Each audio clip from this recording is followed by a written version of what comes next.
오늘 이 시간은 두려운 길이라는 제목으로 하나님의 말씀의 은혜를 나누도록 하겠습니다. 이 시대는 풍요로운 시대입니다. 먹을 것이 넘쳐나고 물건이 없어서 다 떨어져서 버리는 게 아니라 쓰다가 실증이 나면 버리는 시대. 미국의 굿윌이라는 리사이클링 스토어가 있습니다. 제가 미국에 있을 때 자주 갔는데요. 그게 우리나라에도 생겼어요. 굿윌 스토어라고 협약을 맺어서 우리나라에도 똑같이 생겼더라고요. 구리에도 있고 송파에도 있는데 가보면 얼마나 새 것들인지 운동화 하나에 5,000원, 4,000원 이렇게 합니다. 이 시대는 너무나도 풍요로운 시대입니다. 그런데 이 시대는 한편으로는 두려움의 시대입니다. 아이고, 이렇게 풍요롭고 여유로운데 왜 두렵단 말입니까? 여러분들은 두렵지 않습니까? 여러분들 마음이 편안하시고 모든 일에 용기가 넘치십니까? 아니면 두려움이 있으십니까? 저는 두렵습니다. 저는 두려움이 많이 있습니다. 이처럼 풍요로운 이 시대가 왜 우리에게 두려움의 시대가 됐을까요? 첫째는 다양성입니다. 다양하다. 다양한 거 좋은 거 아닙니까? 다양하면 선택의 폭이 넓고 또 많이 가질 수 있으니까요. 그런데요, 여러분, 남의 떡이 커 보이는 심정을 생각해 보십시오. 다양함은 어떤 마음이 있는 줄 알아요? 내 선택이 잘못된 선택일 수도 있다라는 생각을 하는 거예요. 내가 이걸 선택했는데 저게 더 커 보이는 거예요. 아, 내가 이거 말고 저걸 할 걸 불안한 거죠. 내가 이걸 할까 저걸 할까. 그래서 오늘날 생긴 장애가 선택장애 아닙니까? 그래서 스마트폰에 어플이 선택해주는 어플. 어느 식당 가서 밥을 먹을까? 어디 여행을 갈까? 어떤 물건을 살까? 그런 어플도 나오기 시작했어요. 다양한 것은 좋은 것이지만 오히려 사람들의 마음에 두려움을 심어주는 것이 됐다. 두 번째, 이 시대가 왜 두려움의 시대냐? 불확실하기 때문입니다. 과거에는요, 한 달, 두 달 별일이 없어요. 그래서 미래에 대해서 별 두려움이 없습니다. 예전에는 농사 1년 농사잖아요. 그래서 1년 정도는 해오던 패턴대로 돌아가기 때문에 웬만큼 예상이 된단 말이에요. 그리고 옛날 우리 어른들이 뭐라 그럽니까? 강산이 몇 년 만에 변한다고요? 10년이면 강산이 변한다 그랬어요. 여러분, 요즘 10년 만에 강산이 변합니까? 얼마 만에 강산이 변합니까? 10년이 뭡니까? 1년, 2년 만에 강산이 변하는데요. 그리고 요즘은 1년 앞이 아니라 한 달 앞도 내다볼 수가 없어요. 1월 초만 해도 핵폭탄을 쏘니 많이 하다가 북미 회담을 하고 뭐 이렇게 시대가 확확 변하는 게 이 시대예요. 이렇게 뭔가 확실하다고 생각하는 게 없어지는 거예요. 이 시대에는 내가 가진 돈도, 내가 가진 직장도, 내 건강도, 내가 그렇게 믿었던 사람도 언제 바뀔지 모르니까 사람이 불안한 거예요. 두려운 거예요. 그래서 이 시대 사람들 중에 두렵지 않은 사람이 아무도 없습니다. 근데 겉으로는 안 두려운 척 하는 거예요. 자존심이 있어가지고. 이 두려움의 시대 속에서 살아가는 저와 여러분들에게 오늘 주님은 이렇게 말씀하십니다. 두려워하지 말라. 내가 너와 함께 함이라. 놀라지 말라. 나는 내 하나님이 됨이라. 내가 너를 굳세게 하리라. 참으로 너를 도와주리라. 참으로 나의 의로운 오른손으로 너를 붙들리라. 우리 주님께서 여러분들에게 두려워하지 말라고 하시는 이 말씀 앞에 아멘 하심으로 두려움을 떨쳐낼 수 있는 저와 여러분 되기를 간절히 바랍니다. 두려움은요, 흔들 의자와 같습니다. 흔들 의자. 우리나라 사람들은 없는데 잘 외국 가면 많아요. 이렇게 의자에 앉아서 흔들흔들 하다 보면 이제 잠이 스르륵 오죠. 근데 두려움이라는 거는 흔들 의자와 같아요. 우리가 두려워가지고 발발발 떤단 말이에요. 막 이것도 하고 저것도 하고 막 이 사람도 만나보고 저 사람도 만나보고 이렇게도 해보고 저렇게도 해보고. 근데 두려움이라는 흔들 의자에 앉아서 어떤 행동을 한들 그 사람은 한 발짝도 못 나가는 거예요. 생각을 해보세요. 두려움이라는 흔들 의자에 앉아서 막 흔듭니다. 이것도 해보고 저것도 해보고 막 이 사람도 만나보고 저 사람도 만나보고 하지만 흔들 의자는 그 자리에서 흔들흔들 할 뿐이지 아무 변화가 없어요. 두려움은 흔들 의자와 같은 것입니다.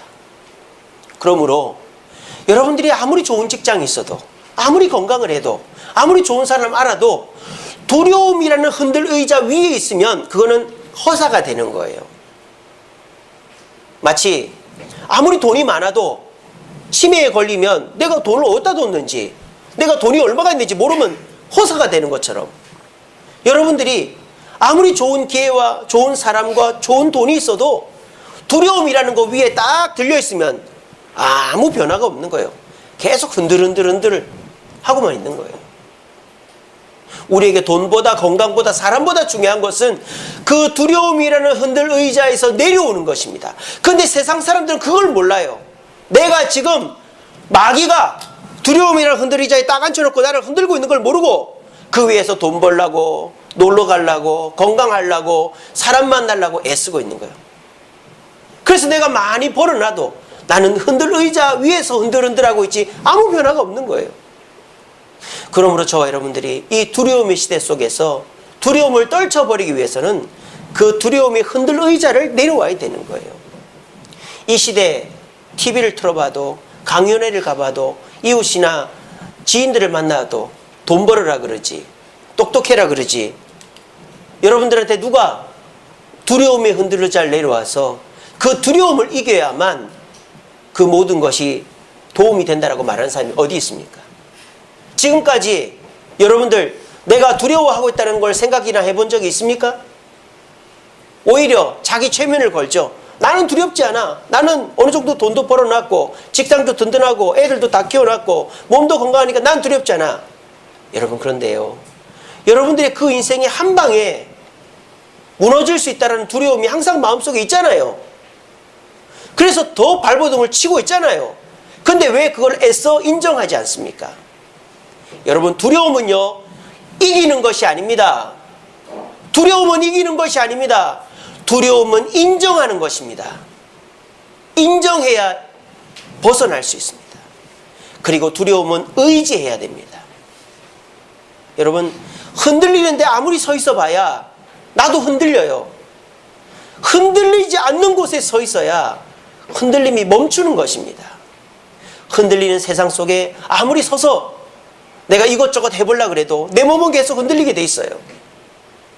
내가 아무리 나는 안 흔들린다 해도 흔들리고 있는 거예요. 저와 여러분들이 반석 되신 하나님, 절대 흔들리지 않는 하나님 위에서 하나님의 보호하심을 받을 때 우리는 두려움을 극복하고 이 시대 속에서 평안하고 담대한 삶을 살아갈 수 있는 것입니다. 여러분, 꼭 기억하십시오. 애써 부인하지 마세요. 여러분들은 지금 다 두려움이 한두 가지씩 있어요. 두렵지 않은 사람이 없어요. 그 두려움을 애써 외면하려고 하지 마세요. 그 두려움을 내가 이길 수 있다고 생각 자체를 하지 마세요. 우리는 두려워할 수밖에 없습니다. 그렇지만 그 두려움을 이기기 위해서 두려움이라는 흔들 의자에서 내려오면 됩니다. 그리고 절대 두렵지 않는 곳에 서 있으면 됩니다. 흔들리지 않는 곳에 서 있으면 됩니다. 그분이 바로 우리 하나님이신 것이죠. 오늘 이 시간 우리가 어떻게 하면 이 두려움의 시대에 두렵지 않게 살아갈 수 있을지에 대해서 말씀을 들어보시고 그 말씀 앞에 아멘 하심으로 우리 모두가 두려움 없이, 돈이 없어도, 건강하지 않아도, 도와줄 사람이 없어도 두려움 없이 인생을 평안하게 살아갈 수 있는 저와 여러분 되기를 간절히 바랍니다. 오늘 말씀은 이사야서에 나오죠. 이사야서는 심판과 회복의 책입니다. 이스라엘이 북이스라엘과 남유다로 갈라졌어요. 그리고 북이스라엘은 이제 망하기 직전이고 남유다가 남아 있었습니다. 그런데 북이스라엘이 이제 멸망을 하고 남유다가 남아 있는데 남유다도 이제 멸망할 때가 된 거예요.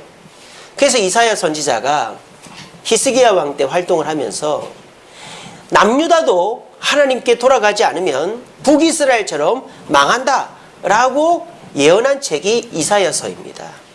그래서 이사야서는 아직 남유다에게 기회가 있었기 때문에 심판과 회복이 같이 나와요. 이사야서는 총 몇 장이죠? 66장입니다. 성경이 66권이듯이. 그런데 이사야서는 1장부터 39장까지는 심판에 대한 내용이 주된 내용이에요. 그래서 잘못하면 심판받는다. 하나님께 돌아가야 된다. 1장부터 39장까지. 자, 구약 성경이 몇 권이죠? 39권이죠. 그거 비슷하게. 그리고 40장부터 66장까지는 회복에 대한 이야기. 그래서 메시아 예언이 많이 나와요. 그래서 우리를 위해 고난당하는 메시아, 또 이제 그런 메시아 예언이 종의 노래가 4편이 나옵니다. 그래서 40장부터 66장까지는 회복에 대한 이야기가 나와요. 그래서 이 이사야서를 작은 성경이다라고 합니다. 1장부터 39장까지는 심판에 대한 이야기. 그래서 구약 성경에 심판에 대한 이야기가 있듯이, 그리고 신약 성경 1장부터 27장까지는 회복에 대한 이야기. 이게 왜 자꾸 넘어가죠? 이야기가 이렇게 있습니다. 자, 그래서 그렇게 이제 내용이 되어 있는데요. 오늘 이 본문은 41장이죠. 그래서 이거는 회복에 대한 이야기예요. 회복에 대한 이야기. 근데 회복에 대한 이야기인데 오늘 41장 1절에 보면 재판을 한다라고 되어 있어요. 재판. 41장 1절에 보시면 이렇게 되어 있죠. 섬들아 내 앞에 잠잠하라. 민족들아 힘을 새롭게 하라. 가까이 나오라. 그리하고 말하라. 우리가 서로 재판 자리에 가까이 나아가자. 하나님께서 재판을 한답니다. 누구에게? 섬들에게. 여기서 섬은 무엇을 상징할까요? 나라들을 상징하는 것입니다. 그 당시 있었던 이스라엘뿐만 아니라 블레셋, 암몬, 에돔, 이집트 이런 모든 나라들을 상징하는 거예요. 그래서 하나님께서 지금 모든 나라들을 재판으로 심판하시겠다라는 거예요. 여기서 재판이 큰 실마리가 됩니다. 그냥 심판이 아니라 재판으로 심판하신대요. 자, 그런데 심판을 어떻게 하시느냐? 재판하시기 전에, 재판하신 이후에 심판을 하시는데 2절에 보시면 누가 동방에서 사람을 일깨워 공의로 그를 불러 자기 발 앞에 이르게 하였느냐? 여기서 누가는 누구예요? 하나님이죠. 하나님이 동방에서 사람을 일깨워. 여기서 동방의 사람은 누구냐? 페르시아의 초대 왕인 고레스 왕입니다. 자, 이사야서 150년 후에 나타날 사람이에요. 그리고 이사야서에는요, 고레스의 이름이 나옵니다. 44장 28절에 보면 고레스에 대하여는 이르기를 내 목자다라고 되어 있어요. 그러니까 이 이사야는요, 하나님의 성령의 감동을 받아서 150년 후에 있을 사람을 예언하는 거예요, 지금. 여기서 말하는 동방의 사람은 바로 고레스를 말합니다. 그래서 페르시아가 일어나서 이제 나라들을 다 심판할 것이다라고 예언을 하는 거예요. 그런데 그 심판이 있기 전에 재판이 있다라는 것입니다. 자, 그러면 그 재판을 우리가 어떻게 해야 이길 수 있는가? 그래 심판을 면할 수 있으니까. 그런데 그 재판을 준비하는 모습이 두 가지예요. 첫 번째는 이방인들의 모습이고 두 번째는 이스라엘의 모습이 다릅니다. 첫 번째, 이방인들은 재판을 어떻게 준비하느냐? 한마디로 말하면 이렇게 준비합니다.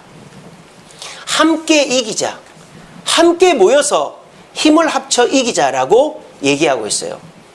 좀 더 구체적으로 말씀드리면 5절에 이런 말씀이 있습니다. 섬들이 보고 두려워하며, 그러니까 여기 섬들은 나라들이죠. 나라들이 다 두려운 거예요. 그래서 이방 나라들은 어떻게 한다? 땅끝에서 무서워 떨며 함께 모여왔다라고 되어 있어요. 그래서 하나님을 모르는 이방 나라들은 이 재판을 이기기 위해서 함께 모이는 거예요. 모여서 뭘 하느냐?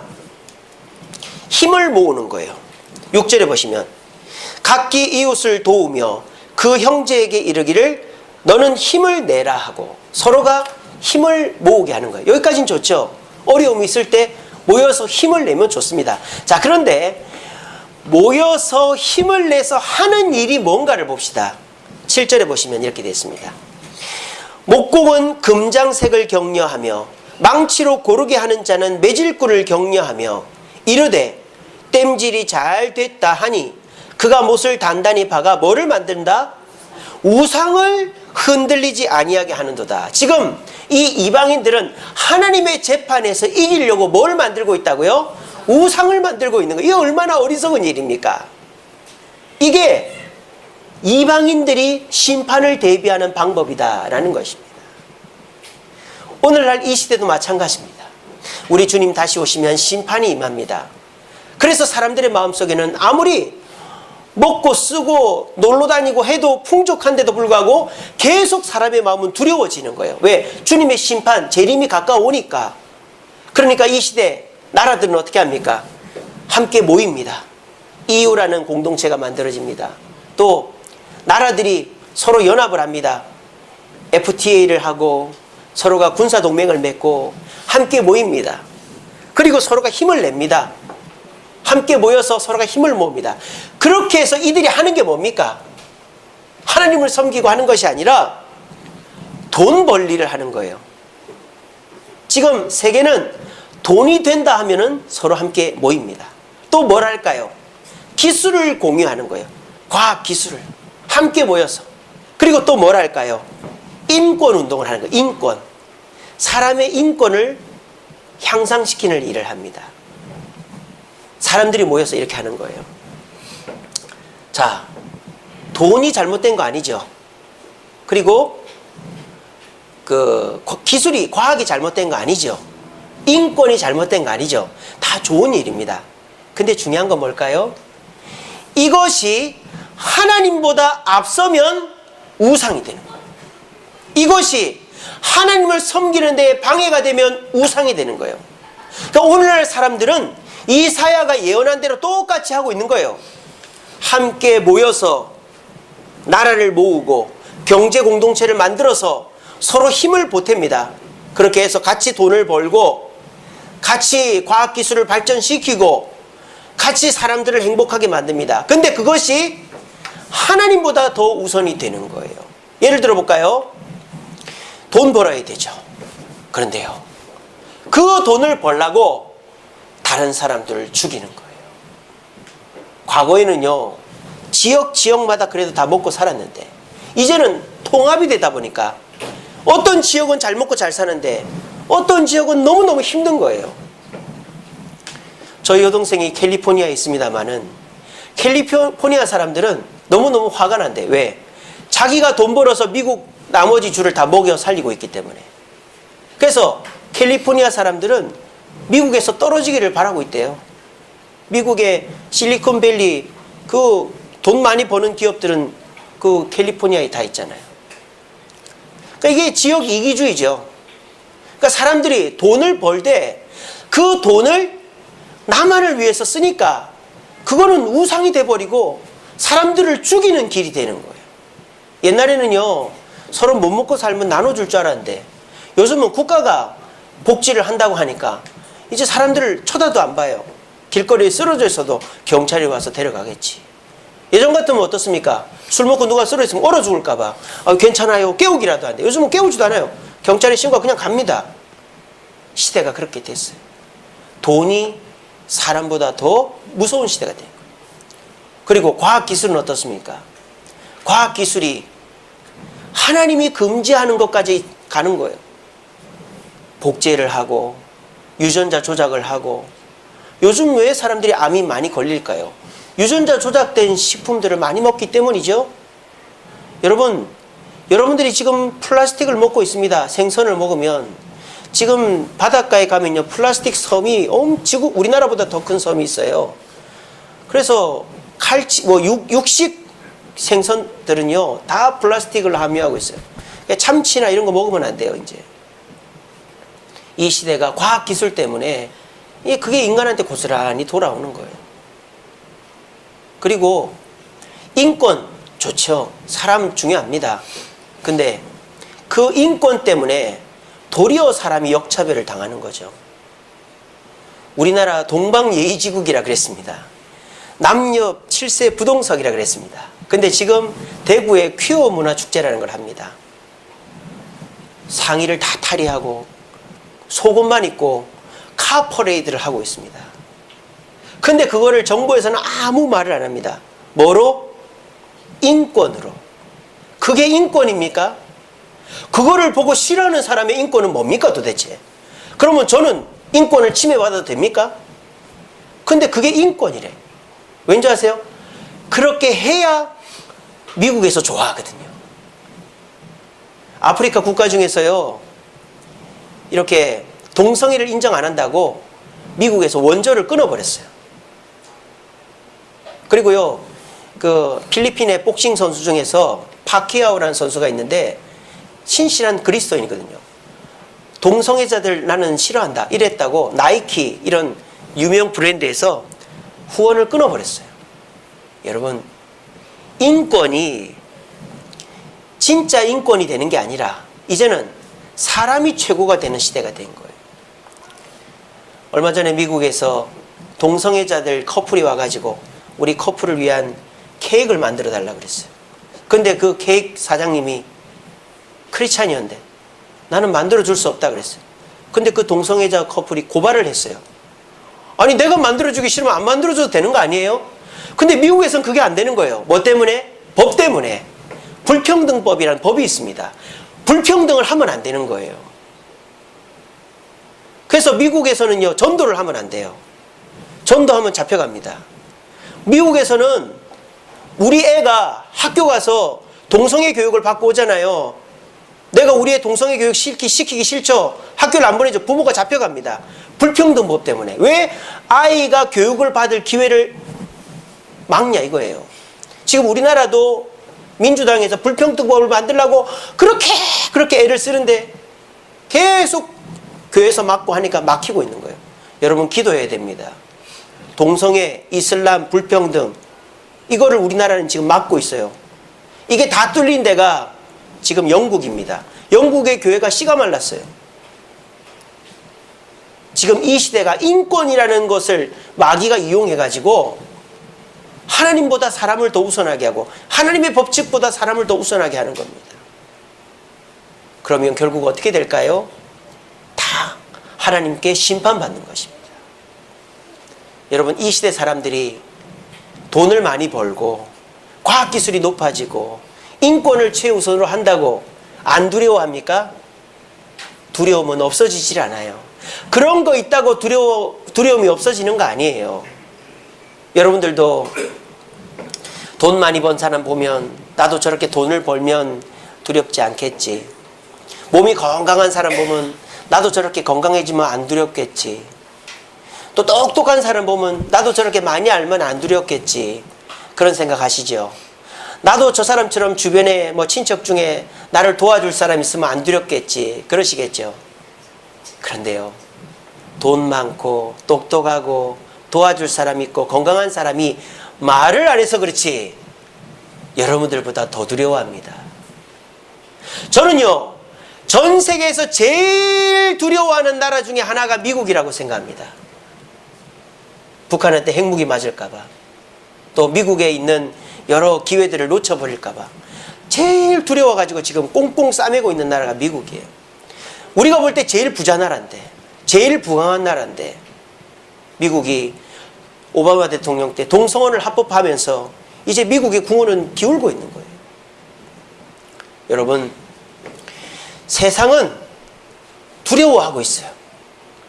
돈이 많은데, 건강한데, 똑똑한데 두려워하고, 그러면 그 많은 돈이 무슨 소용입니까? 그렇지만 저와 여러분들은 두려워하지 않을 수 있어요. 저와 여러분들은 돈이 없어도, 건강하지 않아도, 도와줄 사람이 없어도 절대 두려워하지 않을 수 있습니다.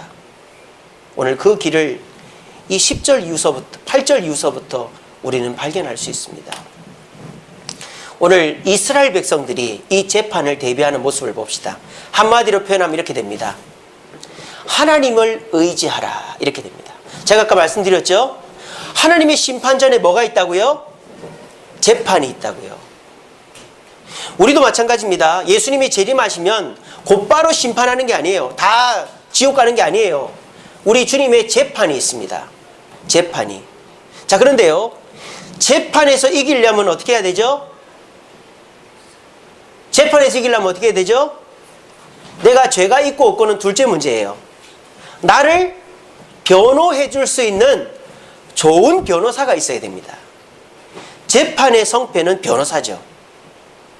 자, 그런데요, 우리가 말세에 맞이할 재판에서 변호사가 딱 한 명 있어요. 공인된 변호사가. 그분이 누구십니까? 예수님이에요. 예수님. 우리 하나님께서 인정하는 변호사는 우리 예수님 한 분밖에 없어요. 그러면 어떻게 해야 됩니까? 내 있는 돈을 다 털어서라도 저 변호사를 사야 되겠죠. 그래야 우리가 그 재판에서 이길 수 있는 거예요. 여러분, 만약에요 100억대 소송이 걸렸다고 생각해 보세요. 여러분들. 근데 여러분들이 정말 억울하게, 예를 들자면 여러분들 조상들이 어마어마한 땅을 물려놨는데 그걸 까맣게 모르고 있었어요. 근데 족보를 찾다 보니까 거기 우리 땅이 있다는 걸 알게 됐어요. 근데 그 땅이 남의 소유가 돼 있는 거예요. 근데 그 땅이 지금 개발 예상 지역에다가 100억이 돼 있는 거예요. 여러분, 어떻게 하시겠어요? 내 있는 집, 차, 땅 다 팔아가지고라도 그 재판 하겠죠? 그러면 그렇게 해서 어떻게 해야 됩니까? 누구를 사야 됩니까? 변호사를 사야죠. 내 돈을 다 털어서라도 내 재판을 이기게 해줄 수 있는 변호사를 사야 돼요. 그럼 그 변호사가 내 돈을, 내가 변호사 수임료로 뭐 1억이 됐든 5억이 됐든 준다 치더라도 100억을 벌어다 주니까 변호사를 사야 되는 거예요. 우리도 똑같은 거예요. 여러분들이요, 이 세상 그냥 아무렇게나 살다가 끝나는 것 같지만 우리 주님 말씀하십니다. 심판이 있다고 말씀하십니다. 죽고 나면 심판이 있습니다. 그걸 안 믿는 사람은 어쩔 도리가 없죠.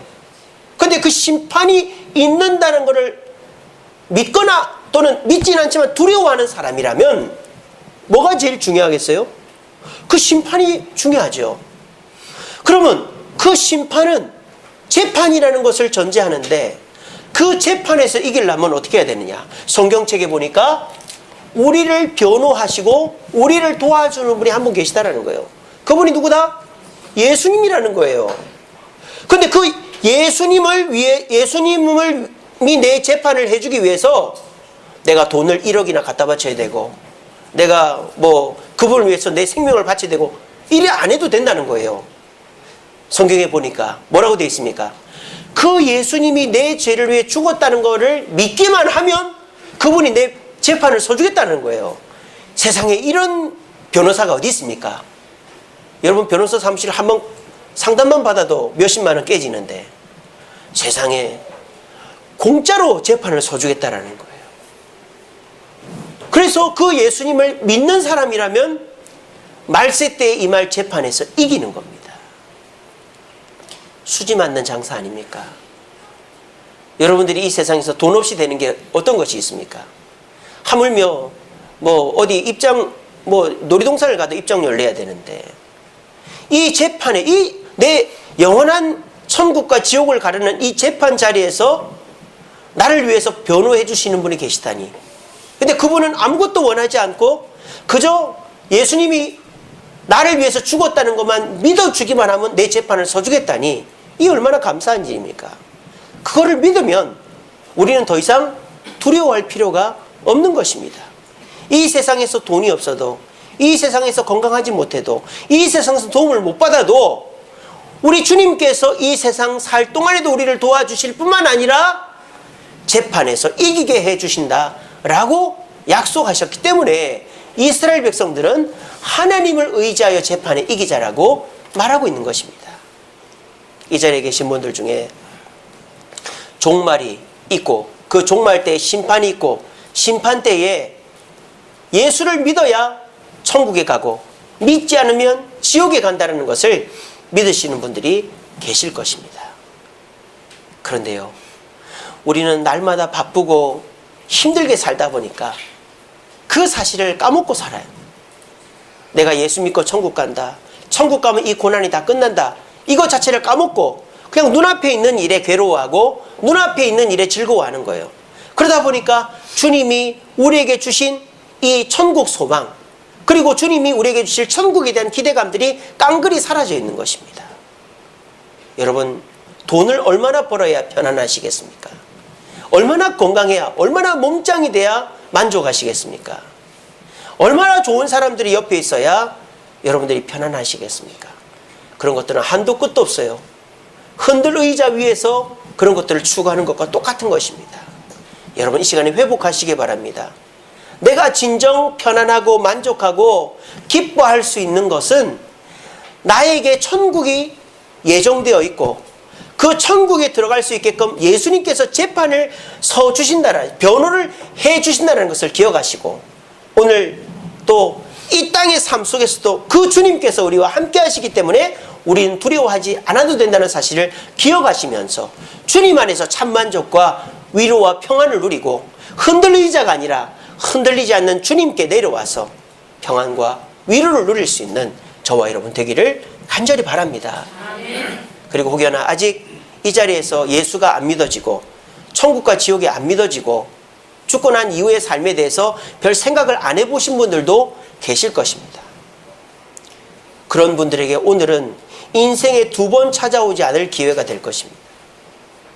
여러분, 내가 내일도 여기 갈 수 있겠지, 또 내일도 이거 먹을 수 있겠지, 젊을 때야 그렇죠. 근데 나이 드신 분들은요, 항상 하는 말이 뭔지 아세요? 내가 내년에 여기 또 오겠나? 이런 말씀하세요. 내가 내년에 이거 또 먹어보겠나? 이런 말씀하세요. 여러분, 나이가 들고 인생을 정리할 때가 되면요, 다음은 없어요. 다음은 없어요. 여러분들도 마찬가지입니다. 아직 건강하신 분들, 아직 미래가 창창한 분들 계시죠? 여러분들한테 다음이 있다라고 누가 장담합니까? 당장 어떻게 될지도 모르고 여러분들이 너무 바쁘게 살다 보니 또 이런 말씀을 들을 수 있는 기회가 없을 수도 있어요. 그런 분들에게 권면합니다. 여러분, 두려움이 흔들 의자에서 내려오시기 바랍니다. 그리고 이 땅에 종말이 있고 심판이 있고 천국과 지옥이 있다는 사실을 한번 생각해 보시기 바랍니다. 그리고 그 천국과 지옥을, 천국에 갈 수 있는 길은 내 힘과 능력으로 모여서 돈 모으고 힘내서 되는 게 아니라 우리를 변호해 주시는, 무상으로 우리를 변호해 주시는 그 예수님을 믿고 주님께 나올 때, 교회를 나올 때 우리는 천국에 갈 수 있다는 사실을 곰곰이 생각해 보시고, 오늘 이 시간 이후로부터 한 번에 믿음이 생기고 믿어지지는 않겠지만 오늘 이 시간 이후로부터, 그래, 만약 천국과 지옥이 있다면 내가 어디로 가게 될까? 천국에 가야 될 텐데, 예수님이라는 분이 내 죄를 위해 죽어서 그분만 의지하면 천국에 갈 수 있다는데 내가 그 예수를 믿으면 참 좋겠다, 그런 마음을 가지시고 예수가 믿고 싶으시거든요. 일주일에 한 번 딱 2시간 내서 교회를 나오세요. 말씀을 들으세요. 그러면 눈에 보이지 않는 예수가 어느 날 믿어지게 됩니다. 그리고 내가 돈이 없어도, 건강하지 않아도, 삶이 획기적으로 변하지 않아도 내가 만족스럽고 편안하고 기쁘고 감사가 내 입에서 나오게 되어집니다. 오늘 이 자리에 아직 예수가 믿어지지 않는 분, 천국과 지옥에 대해서 고민 안 한 분들 계시다면 오늘 이 기회가 그것을 고민하는 기회가 되어서 주님 품에 안길 수 있는 여러분들이 되기를 간절히 바랍니다. 자, 그러면 구체적으로 이스라엘 백성들은 하나님을 어떻게 의지했단 말인가? 하나님이 도대체 어떤 분위기에 하나님을 의지하면 두려워하지 않고 평안할 수 있단 말인가? 오늘 본문에 3가지로 나옵니다. 첫 번째 8절이죠. 그러나 나의 종 너 이스라엘아, 내가 택한 야곱아, 나의 벗 아브라함의 자손아. 이스라엘을 3가지로 부르고 있어요. 내 종 이스라엘아, 내가 택한 야곱아, 나의 벗 아브라함의 자손아. 그래서 하나님은요, 지금 이 이스라엘 백성들을 남 취급을 안 하고 있는 거예요. 나에게 가장 가까운 사람이라고 취급하고 있는 것입니다. 하나님께서 여러분들을 왜 무상으로 변론해 주신지 아세요? 여러분들이 하나님의 자녀이기 때문이에요. 만약에 우리 집안에 최고로 유명한 변호사가 있어요. 그러면 여러분들이 무슨 일이 터지면은 제일 먼저 누구한테 전화하겠어요? 꼭 변호사한테 전화하죠. 아이고 형님, 아이고 삼촌, 아이고 고모, 내가 이런 억울한 일을 당했는데 어떻게 하면 되죠? 걱정 마, 내가 도와줄게, 우리가 남이가, 이러면서 도와줄 거 아닙니까? 똑같은 거예요. 왜 하나님이 돈도 안 받고 여러분들 도와주는지 아세요? 여러분들은 하나님의 남이 아니기 때문에. 우리가 남이가 하나님하고 여러분이 남입니까? 하나님은 여러분을 택했다 그랬어요. 여기서 택한 것은 뭡니까? 여러분들이 하나님 도와주세요 하지 않아도 이미 하나님은 여러분들을 딱 붙잡아 놨기 때문에 하나님은 자동적으로 도와주는 겁니다. 여러분들이 아무리 대통령을 만나려고 해보십시오. 만나주는가? 안 만나줍니다. 이유가 없으면. 근데 대통령이 만나고 싶으면 만나는 거예요. 여러분 어제 멕시코하고 우리나라하고 축구 경기에서 물론 졌잖아요. 근데 거기에 누가 갔었죠? 문재인 대통령이 갔잖아요. 제가 그걸 가만히 생각해보세요. 왜 갔을까? 문재인 대통령이 지금 러시아 순방길이잖아요. 그 러시아 순방을 왜 이때 잡았을까? 왜 이때 잡았을까요? 월드컵도 보고 선수들도 격려하면은 아, 우리 대통령 참으로 친숙하고 정 많은 대통령이구나, 이런 이미지가 올라가잖아요. 그러니까 우리 그 축구 국가대표팀은 대통령 만날 생각도 안 하는데 대통령이 거길 찾아오니까 만나지는 거예요. 거꾸로 얘기해서 만약에 대통령이 누구를 만나고 싶어요. 예를 들자면 우리 문재인 대통령이 북한에서 넘어왔잖아요. 그래서 김정은한테 전화를 딱 하는 거예요. 국무위원장님 잘 지냈습니까? 예, 대통령님. 제가 말이죠, 북한에서 넘어온 거 아시죠? 예, 제가 어렸을 때 고향 친구가 있는데 아직 살아있을란지 모르겠는데 좀 찾아주면 안 될까요? 그럼 김정은이 찾아주겠어요? 안 찾아주겠어요? 저는 찾아준다고 봅니다. 이게 뭡니까? 택한 사람의 특권이에요.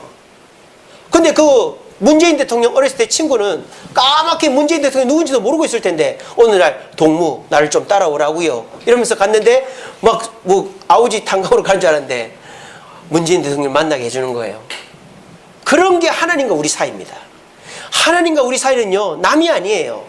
하나님이 여러분들 딱 택해놨단 말이에요.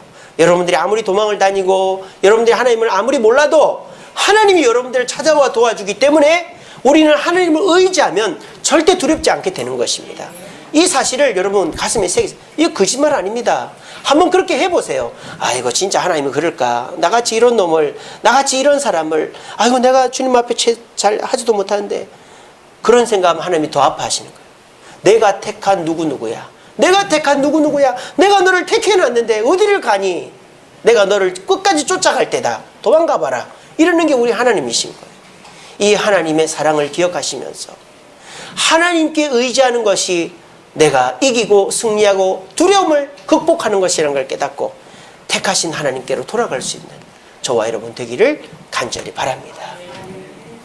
두 번째로 9절 말씀에 보면 이렇게 되어 있죠. 내가 땅 끝에서부터 너를 붙들며 땅 모퉁이에서부터 너를 부르고 내게 이르기를 너는 나의 종이라 내가 너를 택하고 실어버리지 아니하였다라고 되어 있습니다. 지금 하나님은 이스라엘 백성을 부르는데 어디에 있는 이스라엘을 부르신다? 땅 끝과 모퉁이 끝이라고 되어 있어요. 여기서 땅 끝과 모퉁이는 뭘 말할까요? 도망을 친 거예요. 도망을 쳐서 너무 부끄러우니까, 죄를 많이 지었으니까. 그래서 막 하나님 피해가지고 도망을 치고 막 그러는 거예요. 그래도 하나님은 너를 찾아가서 도와줄 거다 라고 말씀하시는 겁니다. 자격지심이라는 게 있죠. 내가 이렇게 하는데 내가 예배도 잘 안 드리고 헌금도 안 하고 봉사도 안 하고 뭐 내가 세상 사람들 하는 거 다 하고 이런데 하나님이 나를 찾아와 주실까? 나를 사랑해 주실까? 아유, 나 같은 사람은 하나님이 쳐다도 안 볼 거야. 자기 쉴드를 치는 거예요. 그래서 상처 안 받으려고. 하나님은 나를 쳐다도 안 볼 거야 라고 애초부터. 여러분 그렇게 하지 마세요. 하나님은요, 여러분들이 어디에 가 있든지, 땅 끝에 가 있든지, 모퉁이에 숨어 있든지 하나님 거기 찾아가 가지고 여러분을 찾아서 도와줍니다. 심지어 하나님 뭐라 했는 줄 압니까? 41장 14절에 이렇게 되어 있습니다. 버러지 같은 너 야곱아. 저와 여러분들이 버러지같이 아무 쓸모 없어도 하나님은 우리를 택하여서 자녀 삼았기 때문에 절대 포기하지 않는다는 것입니다. 그러므로 우리가 돈을 의지하고 사람을 의지하고 건강을 의지할 것이 아니라 우리를 끝까지 버리지 않는 그 하나님을 의지할 때 우리는 세상 두려움에서 자유할 수 있게 되어지는 것입니다. 여러분, 문제가 있는 사람을 사람들은 좋아하지 않아요. 문제가 있는 사람을 사람들은 좋아하지 않아요. 그렇지만 하나님은요, 문제가 있는 사람을 좋아하십니다. 하나님께 피하는 사람을 좋아하십니다. 여러분, 주님께 피하고 계십니까? 아유, 주님 나를 안 받아주실 거야. 그건 여러분들 생각이고요. 하나님은 여러분들 너무너무 사랑하세요. 피하기만 하면, 의지하기만 하면 하나님은 반드시 여러분들에게 두려움이 없는 삶을 약속하십니다. 이 사실을 믿으시고, 지금 여러분들이 서 있는 곳이 땅끝입니까? 모퉁이입니까? 주님과 너무 멀어졌습니까? 여러분, 걱정하지 마시고 오늘 이 시간부터 주님을 의지하셔서 평안과 위로와 기쁨을 누리는 저와 여러분 되기를 간절히 바랍니다.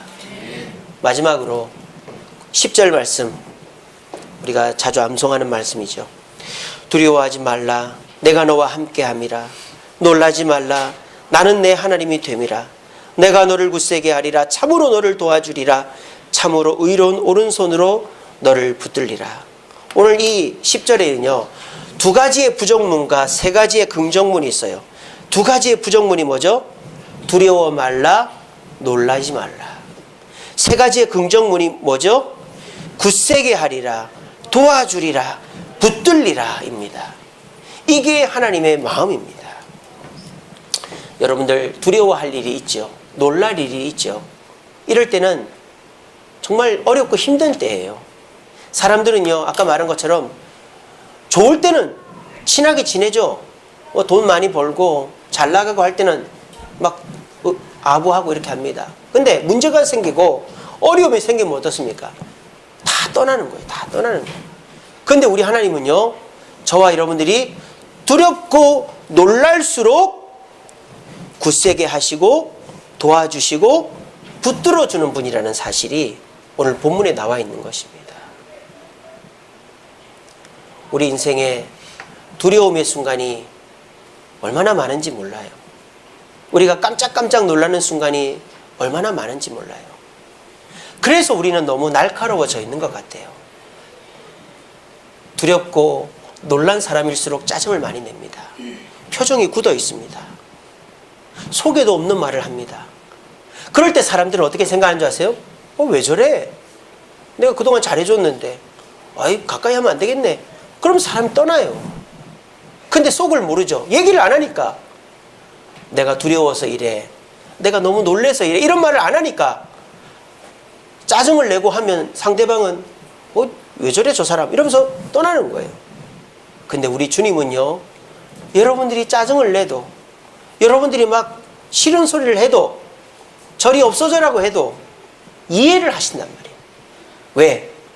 제가 두려워서 그렇구나, 제가 놀래서 그렇구나, 그렇게 생각을 하시는 거예요.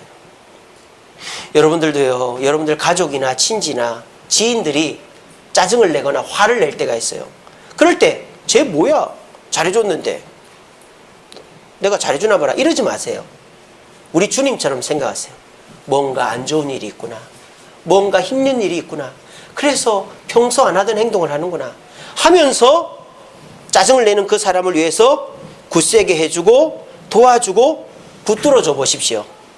그러면 내가 흔들릴 때 그 사람이 여러분들을 도와줄 것입니다. 이것이 우리 주님께서 여러분들을 두려움을 없애고 평안하게 해주는 약속이다 라는 것입니다.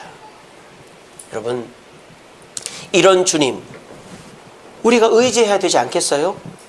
그런데 우리가 이 예배의 자리에 나오기 전까지 내가 두렵다라는 사실, 그리고 그 두려움을 이기기 위해서 사람을 의지하고 돈을 의지하고 뭐 이런 것들을 의지했지, 하나님을 의지해야 된다는 사실을 우리는 모르고 살았잖아요. 알아도 그걸 그렇게 실천해보지 않았잖아요. 오늘 이 시간 하나님께서 저를 통해 여러분들에게 말씀하십니다. 여러분들은 지금 두려워하고 있다라고. 그리고 그 두려움은 이겨야 되는 게 아니라 인정하고 흔들리지 않는 것을 의지해야 된다라고 저를 통해서 말씀하고 있습니다. 남자가 제일 두려워하는 게 뭘까요? 여자를 두려워합니까? 특별히 마누라를 두려워하죠? 예, 그런 가정은 평안한 가정입니다. 여자를 두려워해야죠. 남자가 제일 두려워하는 건 실패라고 합니다. 실패. 남자들은 실패할까봐 제일 두려워한대요. 자, 여자가 두려워하는 건 뭘까요? 없어요? 여자는 두려워하는 게 없어요? 여자는요, 버림받는 걸 제일 두려워한대요. 여자는. 그래서 여자는 누군가가 자기한테 싫은 소리를 하면은 나를 버릴까봐 제일 두려워한답니다. 남자는 실패를 두려워하고 여자는 버림받는 걸 두려워한대요. 자, 그런데 이 모든 두려움이요, 무엇에서부터 나오느냐? 사실은 하나님을 의지하지 않기 때문에 나오는 겁니다. 여러분, 수도꼭지를 딱 틀었는데 물이 안 나와요. 그럼 그 수도꼭지 잘못입니까? 배관이 터졌거나 수자원공사 잘못이죠. 근원을 따져봐야 되는 거예요. 왜 내가 실패가 두려울까요? 남자들, 왜 실패가 두렵죠? 내가 다 하려니까 그런 거 아니에요? 여러분들이 다 책임지고 있으니까 두려운 거 아니에요? 여자들, 왜 버림받을까 두렵습니까? 나를 절대 버리지 않는 분을 의지하면 버림받을까 봐 두려워할 이유가 뭐가 있어요? 근원적으로 따져보면 하나님을 의지하지 않기 때문에 두려워하는 거예요. 하나님은 여러분들을 절대 실패하게 하지 않는 분이라는 사실을 믿으시길 바랍니다. 하나님은 절대 여러분을 버리지 않는다는 사실을 믿으시기를 바랍니다. 그럼 우리는 두려워할 필요가 없어요. 왜? 하나님을 의지하니까. 우리 모두 흔들리지 맙시다. 세상 속에 있으면 우리 다 흔들려요. 지진 나면 다 흔들리듯이. 하지만 주님 안에 있으면 흔들리지 않아요. 우리 모두가 흔들림 없이 이 세상을 승리할 수 있는 저와 여러분 되기를 간절히 바랍니다. 말씀을 맺겠습니다. 이 사진 어떤 사진인지 아세요? 4년 전에 우리 주세움교회 첫 번째 예배 사진입니다. 예배 드릴 데가 없어가지고 가정집에서 예배를 드렸어요. 최순녀 집사님이라고 그 가정집에서 35명이 모여서 예배를 드렸습니다. 제가 아까 시편 107편 1절에서 9절 읽어드렸는데 왜 그걸 읽어드렸냐? 우리 상황과 똑같기 때문에 우리가 의지할 곳이 없고 흔들렸는데 하나님이 초소를 주시고 은혜를 주셨다. 여기 보시면 지금 안 보이는 분들이 몇 분 계시죠? 이분 누구시죠? 우리 김주영 집사님 돌아가셨습니다. 돌아가신 지 1주년이 지났어요. 제가 이 아이들 책임지겠다고 약속을 했는데 참 애들이 참 쉽지가 않네요. 어제 우리 유초등부 야유회 갔는데 교린이서니까 안 왔어요. 또 우리 이 자리에 없는 분이 우리 여기 없죠, 그죠? 우리 김병학 집사님 면목동 이사를 가시고 우리 교회랑은 신학적 색깔이 좀 다르신 것 같아요. 방언으로 기도해야 되고 선교적 마인드도 다르고 제가 여러분들한테 말씀은 안 드렸지만은 그런 속사정이 좀 있었습니다. 그래도 지금도 우리 교회 홈페이지 다 관리해 주시고 홈페이지 운영하는데 돈이 들거든요. 근데 그 돈도 김병학 집사님이 다 내주고 있습니다. 또 없는 분이 한 분 계시죠? 이분 계시죠? 누굽니까? 김대영 집사님. 이분은 미국으로 다시 돌아가셨기 때문에 미군이기 때문에 아이들 학업 때문에 미국으로 돌아가셨는데 우리 김대영 집사님은 다시 한국 나오고 싶어 해요. 그래서 아마 아이들 이제 학교 잘 다니면 다시 나올 겁니다. 근데 기적적인 것은 뭐냐? 이분들 빼고 여기 이 자리에 지금 다 앉아 계신 거예요. 다. 그리고 더 많은 분들이 오셔서 현재 우리 교회가 150명 제적에 90명 정도가 출석하는 교회 3배가 부흥이 됐습니다. 저는 이 모든 것이 하나님의 은혜라고 저는 생각합니다. 여러분들도 그렇지 않습니까? 그렇지 않은가 보네. 자, 이 모든 것이 하나님의 은혜라고 생각하십니까?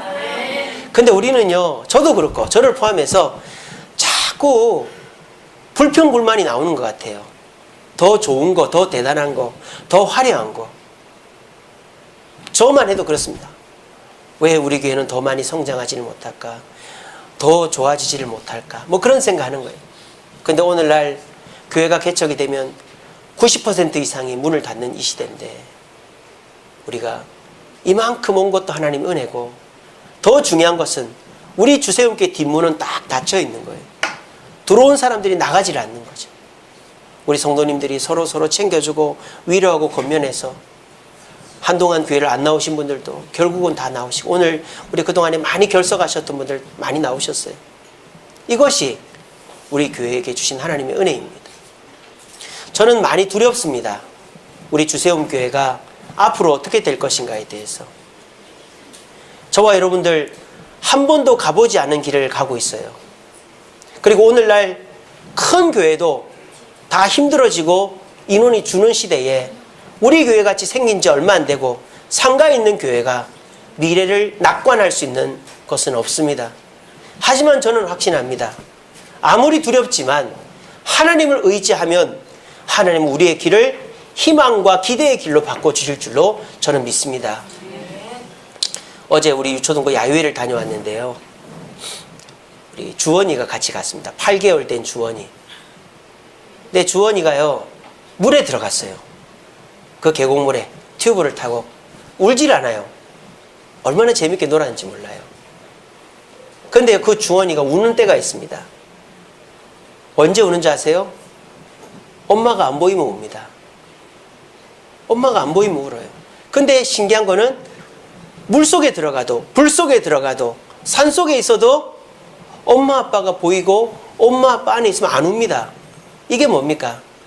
두려움이라는 것은 환경의 문제가 아닌 거예요. 두려움이라는 것은 내가 의지해야 될 대상 곁에 있으면 안 두려운 거예요. 어린아이가 그렇잖아요. 저 깜짝 놀랐어요. 물속에 처음 물에 들어간 거거든요. 계곡에. 차갑기도 하고 두렵기도, 발도 안 닿고. 근데도 애가, 우리 밴드의 사진 보십시오.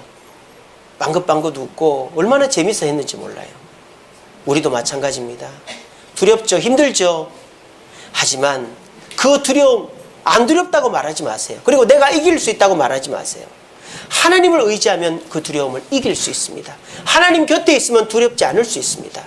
이 비결이 저의 비결만이 아니라 여러분들의 두려움을 이겨내는 비결이 되기를 바랍니다. 그리고 우리 주세움교회가 앞으로 나아갈 길에 대한 두려움을 이기는 길이 되기를 바랍니다. 오늘 설립 4주년, 우리 모두가 이 두려움의 다양성과 불확실성 속에서 나타나는 이 두려움의 시대 속에서 두려워하지 않는 길을 발견하시고, 우리 주세움교회가 앞으로 5주년, 10주년, 20주년 갈 동안에 부흥성장할 수 있는 기대와 희망의 말씀이 되어서 우리 모두 두려움의 시대, 하나님 안에서 평안과 기쁨을 누리게 되어지는 저와 여러분 되기를 간절히 바랍니다. 기도하겠습니다.